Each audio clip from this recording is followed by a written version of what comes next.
يسعد مساكم أعزائي المشاهدين في حلقة جديدة من برنامجكم لحياة أجمل، وكل يوم بعد يوم عم يصير إن شاء الله حياتك أجمل.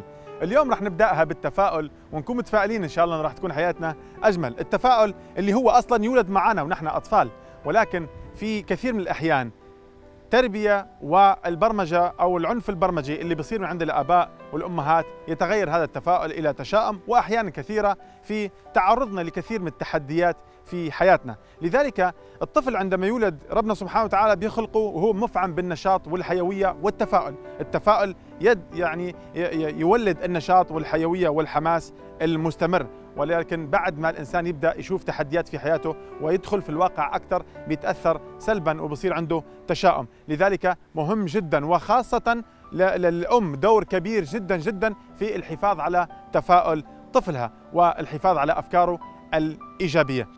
لذلك اليوم راح نتعلم التقنيات اللي من خلالها نحافظ على التفاؤل هذا اللي ربنا سبحانه وتعالى خلقه فينا، ونشوف كيف نبني الحياة الإيجابية، لأنه نحن امبارح أصلا تكلمنا عن قوة التأثير للتفكير الإيجابي، واليوم نتكلم كيف نحافظ على هذا التفكير ونبنيه إيجابيا أكثر من خلال قدرتنا على الحفاظ على التفاؤل عندنا وحماسنا ونشاطنا باستمرار في حياتنا المستقبلية إن شاء الله.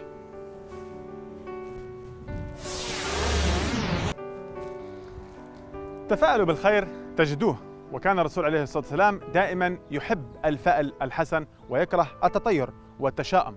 ودراسات كثيرة اليوم تكلمت عن أهمية التفاؤل في حياتنا، في بناء العقلية السليمة، في بناء الذهنية السليمة، وفي بناء النفسية السليمة والمستقبل السليم.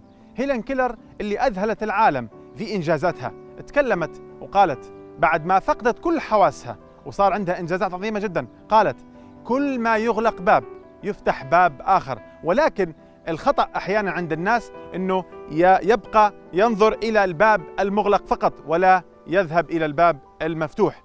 أيضا قال الشاعر سيفتح الله بابا كنت من شدة اليأس ظننت أنه خلق بلا مفتاح.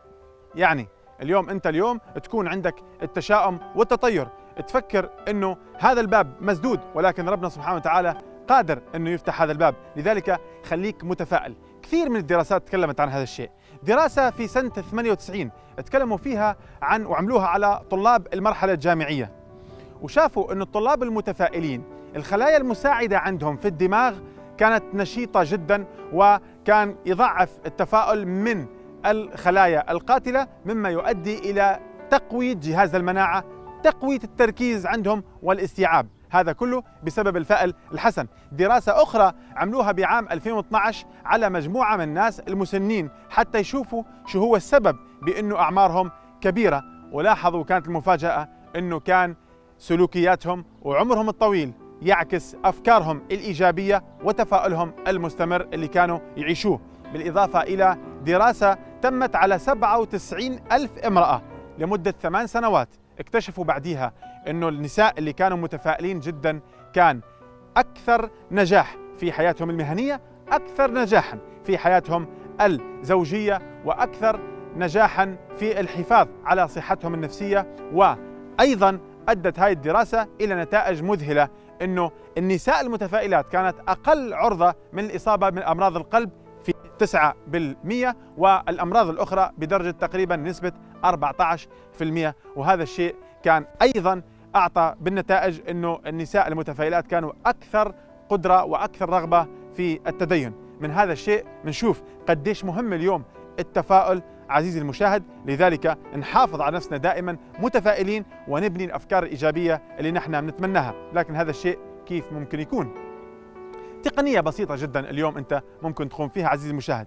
لما تصحى الصبح من النوم، أول شيء تتكلم مع نفسك كلام إيجابي. أول حاجة أذكار الصباح، ممكن تقول الحمد لله الذي أحيانا بعد مماتنا وإليه النشور.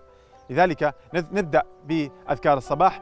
2، توقف أمام المراية وتقول ما شاء الله اليوم يوم جميل، اليوم يوم رائع، أنا أزداد وسامة، أزداد جمال. أنت تكلمي مع نفسك اليوم أني أنا بزداد إشراقة وجمال، وحتشوف هذا الشيء حقيقة يصير عليك، لأنه أفكارك أنت تحصل عليها من خلال المشاعر. إذا كان توافق بين مشاعرك وبين أفكارك حيظهر على سلوكياتك وحيظهر على وجهك وعلى شخصيتك. هذا الشيء مهم جدا بالنسبة لك اليوم، انك انت تصحى من النوم وتقول اليوم رائع، اليوم راح يكون على ما يرام، كل شيء راح يكون رائع اليوم، راح ازداد جمال، راح ازداد وسامة، راح اكون اليوم متميز في حياتي، راح ينضاف لحياتي يوم جديد من فيه انجازات عظيمة جدا اقوم فيها، انا انسان مبدع. تتكلم مع نفسك كلام ايجابي، تقول لنفسك انا في تحسن مستمر، بدل ما تعطي نفسك افكار سلبيه وتقول انه الجو سيء، او انه تتكلم انه انت مجهد او متعب او ضعيف او نفسيتك تعبانه او عندك ضغط. لا، تكلم بطريقه ايجابيه حتى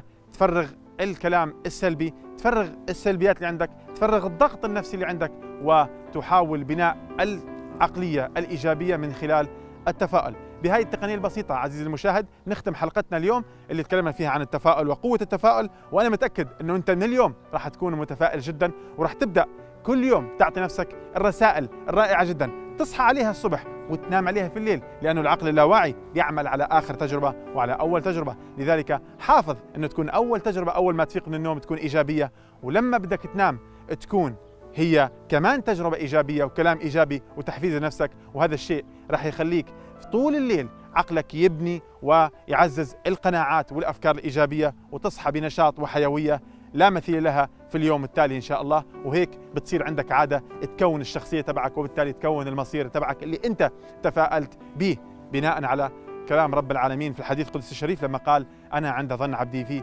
بي فليظن بي ما شاء. ظن وتفائل بما تشاء، إن شاء الله راح تحصل عليه. بنشوفكم بكرة إن شاء الله في حلقتنا جديدة اللي راح نتكلم فيها عن موضوع بهم كل الناس اللي هو السعادة الحقيقية. كل إنسان مننا بيبحث عن السعادة، ولكن وين؟ راح نشوف بكرة إن شاء الله وين هي موجودة السعادة الحقيقية حتى توصل لها. عزيزي المشاهد كون معنا في الحلقة القادمة.